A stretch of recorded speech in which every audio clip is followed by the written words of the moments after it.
ಎಲ್ರಿಗೂ ನಮಸ್ತೆ. ಒಂದೂರಲ್ಲಿ ಒಬ್ಬ ಮನುಷ್ಯ ಇದ್ದ. ಅವನು ತುಂಬಾ ನೊಂದಿದ್ದ. ಜಾಬ್ ಕಳ್ಕೊಂಡಿದ್ದ.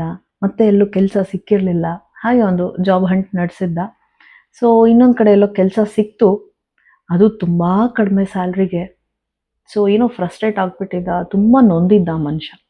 ಸರಿ ಬಿಡು, ಕೈಯಲ್ಲಿ ಕೆಲಸ ಅಂತೂ ಸಿಕ್ತು ಅಂತ ಏನ್ ಮಾಡ್ದ, ದೇವಸ್ಥಾನಕ್ಕೆ ಹೋಗಿ ಬರೋಣ, ಮೇ ಬಿ ಅಲ್ಲಿ ಸ್ವಲ್ಪ ಚೆನ್ನಾಗಿ ಅನ್ಸ್ಬೋದೇನೋ ಮನಸ್ಸಿಗೆ ಅಂತ ಹೊರಟ. ದೇವಸ್ಥಾನದ ಕಡೆ ಹೊರಟಿದ್ದ. ಅಲ್ಲಿ ಅವನಿಗೆ ದಾರಿಯಲ್ಲಿ ಒಬ್ಬ ಕುಂಟ ಭಿಕ್ಷುಕನ್ ನೋಡ್ದ. ಅವನ ಮುಖದಲ್ಲಿ ಇಷ್ಟು ಒಂದು ಆನಂದ ಅಥವಾ ಒಂದು ಶಾಂತತೆ, ಒಂದು ಒಳ್ಳೆ ಸಮಾಧಾನ ಇತ್ತು ಅಂದ್ರೆ ಅವನ ಮುಖದಲ್ಲಿ ಇವನಿಗೆ ಆಶ್ಚರ್ಯ ಆಗೋಯ್ತು. ಅವನ್ ಭಿಕ್ಷುಕ, ಅದ್ರ ಮೇಲೆ ಕುಂಟ ಬೇರೆ, ಇಷ್ಟು ಆರಾಮಾಗಿದ್ದಾನಲ್ಲ ಇವನು, ಇಷ್ಟೊಂಥರ ತೃಪ್ತಿ ಇದೆಯಲ್ಲ ಅವನ ಮುಖದಲ್ಲಿ ಅಂತ ಇವನಿಗೆ ಆಶ್ಚರ್ಯ ಆಯ್ತು. ಎಷ್ಟೋ ಸಾರಿ ಆಗರ್ಭ ಶ್ರೀಮಂತರ ಮುಖದಲ್ಲೂ ಆ ಮುಖಮುದ್ರೆ ಕಾಣಲ್ಲ, ಅಷ್ಟು ಸಮಾಧಾನ, ಅಷ್ಟು ಶಾಂತತೆ ಕಾಣಲ್ಲ.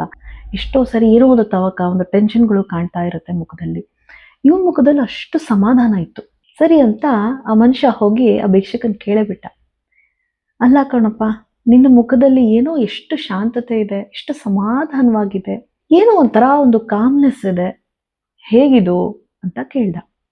ಆವಾಗ ಆ ಭಿಕ್ಷಕ ಹೇಳ್ದ, ಹೌದು ಸ್ವಾಮಿ, ನೀವು ನೋಡ್ದ ಹಾಗೆ ಅಥವಾ ನೀವು ತಿಳ್ಕೊಂಡ ಹಾಗೆ ನಾನು ಭಿಕ್ಷಕನೇ. ಫಿನಾನ್ಷಿಯಲಿ ಒಂದು ದೊಡ್ಡ ಫೇಲ್ಯೂರ್ ನಾನು ಲೈಫಲ್ಲಿ. ನಾನು ಭಿಕ್ಷಕ, ಇಲ್ಲಿ ನಿಂತ್ಕೊಂಡು ಭಿಕ್ಷೆ ಬೇಡ್ತೀನಿ, ಮತ್ತೆ ಕುಂಟ ಬೇರೆ, ಒಂದು ಕಾಲಿಲ್ಲ ಬೇರೆ. ನಿಜ ನೀವು ಅನ್ಕೊಳ್ಳೋದು, ಆದರೆ ಬನ್ನಿ ಅಲ್ಲಿ ನೋಡಿ ಅಂತ ಇನ್ನೊಂದು ಭಿಕ್ಷಕನ ಕಡೆ ತೋರಿಸ್ದ. ಅವನಿಗೆ ಎರಡೂ ಕಾಲಿಲ್ಲ. ಅಲ್ಲಿ ಅವನ ಪಕ್ಕದಲ್ಲಿ ಕೂತಿರೋಳ್ಗೆ ಎರಡೂ ಕಣ್ಣಿಲ್ಲ. ಅಲ್ಲಿಗೆ ನನ್ನ ಹತ್ರ ಒಂದು ಕಾಲಾದರೂ ಇದೆಯಲ್ಲ, ಅದಕ್ಕೆ ನಾನು ಖುಷಿ ಪಡಬೇಕು, ನಾನು ಸಮಾಧಾನ ಪಡಬೇಕು. ಆ ದೇವರಿಗೆ ನಾನು ಎಷ್ಟು ಥ್ಯಾಂಕ್ ಯು ಹೇಳಿದ್ರು ಸಾಲದು ಅಲ್ವಾ? ನೋಡಿ, ಈ ಜಗತ್ತಲ್ಲಿ ಎಷ್ಟೋ ಜನರಿಗೆ ಎರಡು ಕಾಲಿರಲ್ಲ, ಅಥವಾ ಎರಡು ಕೈಗಳಿರಲ್ಲ, ಅಥವಾ ಎರಡು ಕಣ್ಣುಗಳಿರಲ್ಲ, ಅಥವಾ ಕಿವಿ ಕೇಳ್ತಿರಲ್ಲ, ಅಥವಾ ಮೂಗರಿರ್ತಾರೆ. ಚಿಕ್ಕ ಚಿಕ್ಕ ಮಕ್ಕಳು ಮೂಗರಿರ್ತಾರೆ. ಅವ್ರನ್ನೆಲ್ಲ ನೋಡ್ತಿರುವಾಗ ನನ್ನ ಹತ್ರ ಅಟ್ಲೀಸ್ಟ್ ಒಂದು ಕಾಲಿದೆ, ನನ್ನ ಪಾಡಿಗೆ ನಾನು ಕುಂಟ್ತಾ ಓಡಾಡಬಹುದು ಅಲ್ವಾ? ಅದಕ್ಕೆ ನಾನು ಆರಾಮಾಗಿದ್ದೀನಿ. ನನ್ನ ಹತ್ರ ಏನಿದೆ ಅದಕ್ಕೆ ಸಂತೃಪ್ತಿ ಪಟ್ಟು ಖುಷಿಯಿಂದ ನಾನು ಆರಾಮಾಗಿದ್ದೀನಿ ಅಂತ ಹೇಳಿದ್ನಂತೆ. ಆಯ್ತಾ? ಇದು ಒಂದು ಚಿಕ್ಕ ಘಟನೆ, ಒಂದು ಸಣ್ಣ ಇನ್ಸಿಡೆಂಟ್. ಹಾಗೇನೆ ನಮ್ಮ ಜೀವನದಲ್ಲಿ ಕೂಡ ಎಷ್ಟೋ ಸಾರಿ ಎಲ್ಲರೂ ಕಂಪೇರ್ ಮಾಡ್ಕೋತೀವಿ ಅಲ್ವಾ? ಎಲ್ಲೋ ಒಂದು ಕಡೆ ಎಲ್ಲರೂ ಕಂಪೇರ್ ಮಾಡ್ತಾ ಇರ್ತಾರೆ.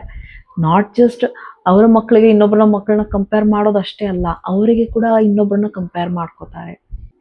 ಹಾಗೆ ನಮ್ಮ ಜೀವನದಲ್ಲಿ ಕೂಡ ಎಷ್ಟೋ ಸಾರಿ ನಾವು ಜನರನ್ನ ಕಂಪೇರ್ ಮಾಡ್ಕೊಳ್ಳೋದನ್ನ ನೋಡ್ತೀವಿ. ಬರೀ ಅವರವರ ಮಕ್ಕಳ ಮಧ್ಯೆ ಕಂಪೇರ್ ಮಾಡೋದಷ್ಟೇ ಅಲ್ಲ, ಅವರ ಜೊತೆ ಇನ್ನೊಬ್ರನ್ನು ಕಂಪೇರ್ ಮಾಡ್ಕೋತಾರೆ. ಆ ಇನ್ನೊಬ್ಬರ ಜೊತೆ ಕಂಪೇರ್ ಮಾಡ್ಕೊಳ್ಳೋದ್ರಲ್ಲಿ ಎಷ್ಟು ನೋವಿದೆ ಅನ್ನೋದನ್ನ ಮರ್ತೋಗ್ಬಿಡ್ತಾರೆ. ಉದಾಹರಣೆಗೆ ಹೇಳಬೇಕು ಅಂದ್ರೆ, ಒಬ್ಬ ಬೈಕ್ ಇರೋನು ಕಾರ್ ಇರೋರ್ನ ನೋಡಿ ಏನ್ ಅನ್ಕೋತಾನೆ, ನನ್ನ ಹತ್ರ ಕಾರ್ ಇಲ್ಲ ಅನ್ಕೋತಾನೆ. ಅವನು ಬೈಕ್ ಅವನಿಗೆ ಖುಷಿ ಕೊಡ್ತಾ ಇರತ್ತೆ. ಅವನು ಬೈಕ್ ಕೂಡ ಅವನು ಫ್ರೀಯಾಗಿ ತಗೊಂಡಿರೋದಲ್ವಲ್ಲ ಅಲ್ವಾ? ಆದ್ರೆ ಎಲ್ಲಿ ಅವನು ಕಂಪೇರ್ ಮಾಡಕ್ ಸ್ಟಾರ್ಟ್ ಮಾಡ್ತಾನೆ, ಆವಾಗ ಬೈಕಿಂದ ಸಿಗೋ ಆನಂದ ಕೂಡ ಸ್ಟಾಪ್ ಆಗ್ಬಿಡತ್ತೆ. ಹಾಗೇನೆ ಇನ್ನು ಕಾರ್ ಇರೋರು, ಈ ಮಾರುತಿ, ಫೋರ್ಡು, ಟಾಟಾ, ಹೊಂಡಾ, ಯಾವುದೇ ಕಾರ್ ಇರಲಿ, ಅವ್ರುಗಳು BMW, ಆಡಿ ಅಥವಾ ರೇಂಜ್ ರೋವರು ಇರೋರನ್ನ ನೋಡ್ಬಿಟ್ಟು ನಮ್ಮ ಹತ್ರ ಆ ಕಾರ್ ಇದ್ರೆ ಚೆನ್ನಾಗಿರುತ್ತೆ, ನಾನು ಆ ಕಾರ್ ತಗೊಂಡಾಗ ಚೆನ್ನಾಗಿರುತ್ತೆ ಅಂತ ನೋಡ್ತಾರೆ. ಸೊ ಕಂಪ್ಯಾರಿಸನ್ ಒಳ್ಳೇದಲ್ಲ. ಆದರೆ ನೋಡಿ, ಸಮಾಜದಲ್ಲಿ ನಮ್ಮಕ್ಕಿಂತ ಮೇಲೆ ಇರೋರನ್ನ ನೋಡ್ಬಿಟ್ಟು ಅಡ್ಮೈರ್ ಮಾಡಿ ಆ ಹೈಯರ್ ಆಸ್ಪಿರೇಷನ್ಸ್ ಇಟ್ಕೋಬೇಕು, ಹೈಯರ್ ಡ್ರೀಮ್ಸ್ ಇಟ್ಕೋಬೇಕು. ಆ್ಯಂಡ್ ಆ ನಿಟ್ಟಿನಲ್ಲಿ to fulfil your aspirations achievable goal ಇಟ್ಕೋಬೇಕು. ಗೋಲ್ ಅಂದರೆ ಏನೋ ಒಂದು ಇಂಪ್ರಾಕ್ಟಿಕಲ್ ಆಗಿರಬಾರ್ದು, ಅದು ಒಂದು ಪ್ರಾಕ್ಟಿಕಲ್ ಗೋಲ್ ಆಗಿರಬೇಕು, ಒಂದು ಸ್ಪೆಸಿಫಿಕ್ ಗೋಲ್ ಆಗಿರಬೇಕು, ಆ್ಯಂಡ್ ಅಚೀವಬಲ್ ಆಗಿರಬೇಕು. ಆ್ಯಂಡ್ ಆ ಗೋಲ್ ಕಡೆಗೆ ನಿಮ್ಮ ಪರಿಶ್ರಮ, ನಿಮ್ಮ ಹಾರ್ಡ್ ವರ್ಕ್ನ ನೀಟಾಗಿ ಚಾನಲೈಸ್ ಮಾಡಿದಾಗ, ನಿಮ್ಮ ಹಾರ್ಡ್ ವರ್ಕ್ ಹಾಕಿದಾಗ ಆ ಗೋಲ್ ರೀಚ್ ಆಗ್ತೀರಾ ಅಲ್ವಾ? ಹಾಗೆ ಆಸ್ಪೈರ್ ಮಾಡಬೇಕು. ಹಾಗೆ ಸಮಾಜದಲ್ಲಿ ನಮಗಿಂತಲೂ ಕೆಳಗಡೆ ಇರೋರನ್ನ ನೋಡಿದಾಗ ನಾವು ನಮ್ಮ ಹತ್ರ ಏನಿದೆ, ಎಷ್ಟಿದೆ, ಅದಕ್ಕೆ ಖುಷಿ ಪಡಬೇಕು, ಸಮಾಧಾನ ಪಡಬೇಕು. ಆ್ಯಂಡ್ ಅವ್ರ ಕಡೆಗೆ ಒಂದು ಎಂಪತಿ ಇಟ್ಕೋಬೇಕು. ಆಗ ಲೈಫ್ ಸುಂದರವಾಗಿರುತ್ತೆ. ಅದಕ್ಕೆ ಗ್ರ್ಯಾಟಿಟ್ಯೂಡ್ ಪ್ರಾಕ್ಟೀಸ್ ಮಾಡಬೇಕು. ಪ್ರಾಕ್ಟಿಸಿಂಗ್ ಗ್ರ್ಯಾಟಿಟ್ಯೂಡ್ ಏನಿದೆಯಲ್ಲ, ಅದು ಒಂದು ತುಂಬ ಒಳ್ಳೆ tool towards your Sen mental health. ಈ ಪ್ರಾಕ್ಟಿಸಿಂಗ್ ಗ್ರ್ಯಾಟಿಟ್ಯೂಡ್ ಅಂದರೆ ಹೆಂಗಪ್ಪ, ದಿನ ಕಳೆದ ಮೇಲೆ ನೀವು ಮಲಗುವಾಗ ಆ ದಿನ ಹೇಗಿತ್ತು, ದಿನದಲ್ಲಿ ಒಂದು 2-3 ಒಳ್ಳೆ ನಿಮ್ಮ ಜೊತೆ ಏನೋ ಒಂದು ಒಳ್ಳೆ ಇನ್ಸಿಡೆಂಟ್ಸು, ಅಥವಾ ನಿಮಗೆ ಏನೋ ಚೆನ್ನಾಗಿ ಅನ್ಸಿರ್ಬೋದು, ಅಥವಾ ಒಂದು ಒಳ್ಳೆ ಊಟ ಮಾಡಿರ್ಬೋದು, ಅಥವಾ ಈವನ್ ಸನ್ಶೈನ್, ಅಥವಾ ಒಂದು ಮಳೆಗಿರಬಹುದು, ಅಥವಾ ಏನೋ ಒಂದು ಒಳ್ಳೆ ಕಾಫಿ ಕುಡಿದಿರಬಹುದು. ಇಂಥ ಚಿಕ್ಕ ಪುಟ್ಟದ್ದೇ ಆಗಿರಲಿ, ಅಥವಾ ನಿಮ್ಮ ಮೀಟಿಂಗ್ಸ್ ಚೆನ್ನಾಗಿ ಹೋಗಿರ್ಬೋದು, ನಿಮ್ಮ ಪ್ರೆಸೆಂಟೇಷನ್ಸ್ ಚೆನ್ನಾಗಿ ಹೋಗಿರಬಹುದು. ಸೊ ಯಾವುದೇ ಇರಲಿ, ದಿನದಲ್ಲಿ ಆಗಿರುವಂಥ ಒಂದು 2-3 ಇನ್ಸಿಡೆಂಟ್ಸ್, ಒಂದು 2-3 ಸಾಲುಗಳಲ್ಲಿ ಗ್ರ್ಯಾಟಿಟ್ಯೂಡ್ ಜರ್ನಲಿಂಗ್ ಮಾಡ್ತಾ ಹೋಗಿ. ಆ ಪ್ರಾಕ್ಟೀಸ್ ಮಾಡಿದಾಗ ನಮ್ಮ ಹತ್ರ ಏನಿದೆ ಅದಕ್ಕೆ ಗ್ರೇಟ್ಫುಲ್ ಆಗಿರೋದಕ್ಕೆ ನಾವು ಕಲಿತಾಗ, ಅದನ್ನು ಪ್ರಾಕ್ಟೀಸ್ ಮಾಡ್ತಾ ಹೋದಾಗ ನಿಮ್ಮ ಮೈಂಡ್ ಸೆಟ್ ಆಟೋಮ್ಯಾಟಿಕಲಿ ಚೇಂಜ್ ಆಗುತ್ತೆ ಟುವರ್ಡ್ಸ್ ಪಾಸಿಟಿವಿಟಿ, ಟುವರ್ಡ್ಸ್ ಗ್ರೋತ್. ಹೆಂಗಪ್ಪ ಅಂದರೆ, ನೀವು ಗ್ರ್ಯಾಟಿಟ್ಯೂಡ್ ಎಕ್ಸ್ಪ್ರೆಸ್ ಮಾಡಿದಾಗ ನಿಮ್ಮ ಮೈಂಡ್ ಅಥವಾ ನಿಮ್ಮ ಫೋಕಸ್ ಏನಿದೆ, ನಿಮ್ಮ ಹತ್ರ ಏನಿಲ್ವೋ, ನಿಮ್ಮಲ್ಲಿರೋ ಅಭಾವದ ಕಡೆಯಿಂದ ನಿಮ್ಮ ಹತ್ರ ಏನಿದೆ, ನಿಮ್ಮ ಹತ್ರ ಇರೋ ಅಬಂಡೆನ್ಸ್, ನಿಮ್ಮ ಹತ್ರ ಏನಿದೆ ಅದ್ರ ಕಡೆಗೆ ನಿಮ್ಮ ಗಮನ, ನಿಮ್ಮ ಫೋಕಸ್ ಶಿಫ್ಟ್ ಆಗುತ್ತೆ. And that's a very beautiful switch. ಅಂದರೆ ನಿಮ್ಮಲ್ಲಿ ಇರೋವಂಥ ಸ್ಟ್ರೆಂತ್ಗಳು, ನಿಮ್ಮಲ್ಲಿರೋವಂಥ ನಿಮ್ಮ ಶಕ್ತಿ ಅಥವಾ ನಿಮ್ಮ ಸ್ಟ್ರೆಂತ್ಗಳ ಕಡೆಗೆ ನಿಮ್ಮ ಫೋಕಸ್ ಶಿಫ್ಟ್ ಆಗುತ್ತೆ, ದ್ಯಾನ್ ಟುವರ್ಡ್ಸ್ ವೀಕ್ನೆಸ್. ಆಗ ನಿಮ್ಮ ಹತ್ರ ಏನಿಲ್ಲ ಅಥವಾ ನಿಮ್ಮ ವೀಕ್ನೆಸ್ಗಳನ್ನು ನೀವು ಆಕ್ಸೆಪ್ಟ್ ಮಾಡಿಕೊಂಡು ಅದ್ರ ಕಡೆಗೆ you can do the self work. ಅದಕ್ಕೆ practising gratitude is really a very beautiful tool. ತುಂಬ ಒಳ್ಳೆ ಟೂಲ್ ಅದು, ತುಂಬ ಒಳ್ಳೆ ಸಾಧನೆ ಅದು ಟುವರ್ಡ್ಸ್ ಮೆಂಟಲ್ ಹೆಲ್ತ್, ಒಳ್ಳೆ ಮಾನಸಿಕ ಆರೋಗ್ಯಕ್ಕೆ. ಬರೀ ಅಷ್ಟೇ ಅಲ್ಲ, ಇದನ್ನು ಸುಮ್ಮನೆ ಹೇಳ್ತಾ ಇಲ್ಲ. ಸುಮಾರು ಸ್ಟಡೀಸ್ ಕಂಡಕ್ಟ್ ಮಾಡಿದ್ದಾರೆ, ಸುಮಾರು ಸೈಂಟಿಸ್ಟ್ಸ್ ಎಲ್ಲ ಇದ್ರ ಮೇಲೆ ವರ್ಕ್ ಮಾಡ್ತಾ ಇದ್ದಾರೆ, ದಿನಕ್ಕೆ ಹೊಸ ಹೊಸ ಸ್ಟಡೀಸ್ ಕಂಡಕ್ಟ್ ಮಾಡ್ತಾ ಇದ್ದಾರೆ.